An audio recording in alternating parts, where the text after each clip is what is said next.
Hey guys, in today's video, I'm very excited to bring you a wild Scrabble endgame that truly has to be seen to be believed. This endgame features one of the most remarkable and unexpected comebacks you'll ever come across. The position arose in a casual game played between up-and-coming player Skyler Lutz and Scrabble legend and two-time former North American champion Joel Sherman. In the position I have on the screen, where the bag is completely empty and both Skyler and Joel have their final 7 tiles of the game, Skyler at first appears to be in a very commanding position. After all, not only is he up by 30 points, it's also his turn to play. And in this position, Skyler makes a very logical looking play. It's his highest scoring play by a fairly significant margin, and it's a play I think a lot of players would make fairly quickly and confidently upon looking at this position. He plays Fate through the A Joel just opened with Avid, getting his F on the double letter score and hitting the triple word score with his E, scoring 33 points, which will bring his lead up to 63 points, a seemingly insurmountable margin. Even though Skyler keeps 4 vowels, A, I, O, O, which is pretty clunky, it's difficult to imagine how Joel, with his remaining tiles of D, E, E, I, K, O, S, tiles that aren't terrible but don't make any bingos or otherwise obvious high-scoring plays, is going to be able to make up a 63-point deficit. But amazingly, he can. And on his next play here, Joel finds his one and only winning play, and it's absolutely amazing. I'll give you guys a chance if you'd like to pause the video and try to find Joel Sherman's only winning move in this position. For anyone who found it, very, very well done, and the winning play here for Joel is a insertion of edger through a disconnected G and R. He inserts the E between axon and me to form axoneme, he hooks the D onto A to make daw, and he hooks the E onto the end of intaglio to form NE in the opposite direction, scoring 37 points. Now you might be thinking, alright, that's a really nice play, but Joel is still going to be down by 26 after this play, and it's once again Skyler's turn. Is he really going to be able to win this endgame? Well, the problem for Skyler here is it's amazingly difficult for him to get rid of all of these vowels.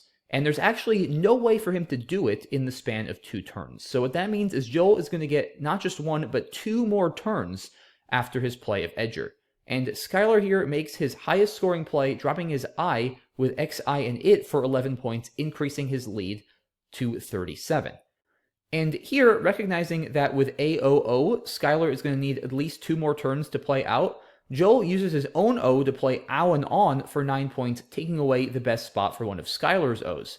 And Skyler here is still up by 28 points, and it might not be immediately obvious how Joel is going to make that up. Well, after Skyler drops his O, now with O and 2 in the bottom right corner for 7, Joel shows us how it's done. He plays ski for 37 with axonemes and dock. And this brings Joel to 415, and Joel ends up winning by 6, 419 to 413 after getting 4 penalty points for Skyler's unplayed A and O. Amazingly, if we go back a couple of turns, back when Skyler dropped his I with XI, after Joel plays edger here, there's actually no legal way for Skyler to stop axonemes, ski, and dock. There's no way Skyler can use one of his vowels in that area of the board in a way that's going to stop Joel from making that play. And that, guys, is exactly why, after Skyler played XI and IT, Joel was in no rush to play ski immediately.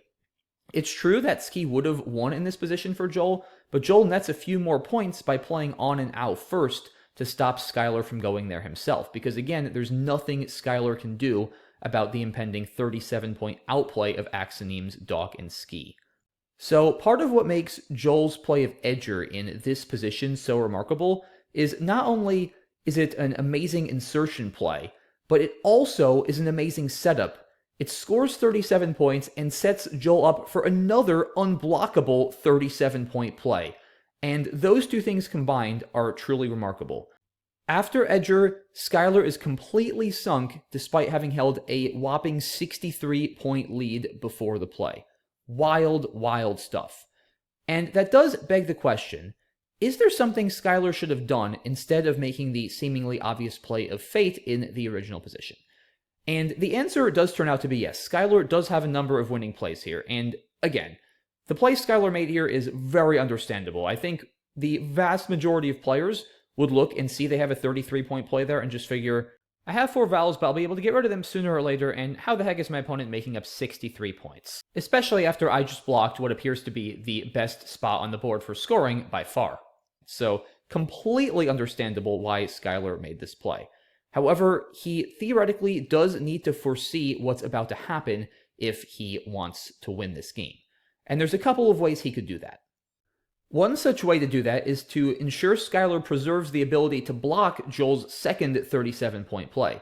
Remember, the problem with Fate wasn't so much that Joel got Edger down, it was that Skyler couldn't block Ski for another 37 after. So if Skyler makes a play that leaves him the ability to block Ski, he should be able to hold on and win.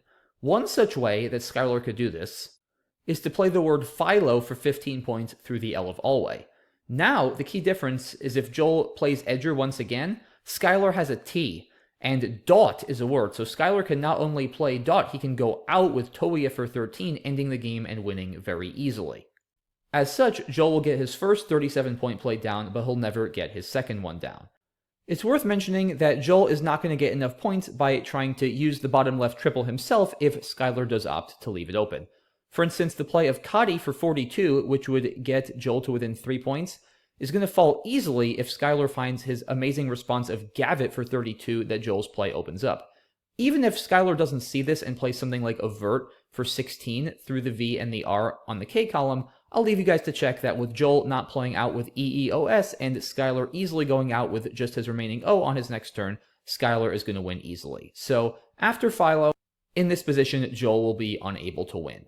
There's one other idea Skyler can use in the original position to ensure a victory, besides a play like Philo that preserves his T, and thus the ability to hook Daw with Dot, and foil Joel's second 37-point play of Ski if he sets it up with Edger. And if we go back, that idea is for Skyler to force an out in 2 in the original position. If Skyler can guarantee he's going to be able to play out in 2 turns, then Joel is not going to be able to get his Edger and Ski sequence down. Because that means Skyler will make a play, Joel will play Edger, and then before Joel can get Ski down, Skyler is going to go out and end the game and win. That can be accomplished by playing a foot in 8 for 13 points. This play doesn't score a lot, but by keeping just an I and an E, Skyler ensures he's going to go out on the next turn. Why?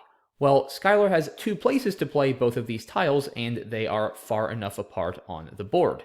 He can play Give on the B column through the G and Gyro and the V of Avid, or he can play Lime on the I column through the L of Gloved and the M of Imprints, making LI and OE, and Joel will be unable to block both of these.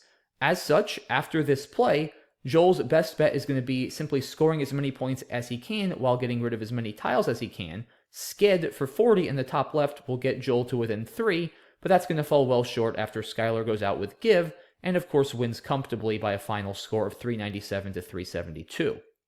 In the original position, going out in 2 with a foot is technically Skyler's best endgame here, and I would say it's simpler than having to think about what Joel could potentially do to set himself up. It's a good reminder why the out in 2 is and will always be Scrabble's most effective and most straightforward technique for winning an endgame.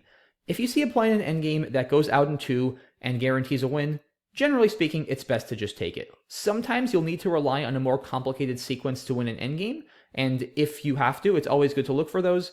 But if you know you're going out in 2, again, you only have to worry about 1 play for your opponent instead of 2 or even more, which drastically reduces the number of possible sequences you have to look through and makes things a lot more simple, reducing the chances of you missing some complicated sequence for your opponent and losing the game as a result, as Skyler did in this position. So that's it for this one, guys. Hope you found this position interesting and educational. Major shout out to Skyler for uploading this really awesome game despite being on the losing end of it. Always nice to see people having good sportsmanship and just recognizing amazing Scrabble for what it is. Much appreciated. Shout out also, of course, to Joel for finding this amazing sequence. Really, really impressive stuff. And yeah, thanks to you guys for watching. As always, really appreciate all your support of my channel. If you enjoyed this video, please kindly leave a like or a comment. It really helps my channel out. Thank you again for all your support. I'll see you all soon for the next video. Bye-bye.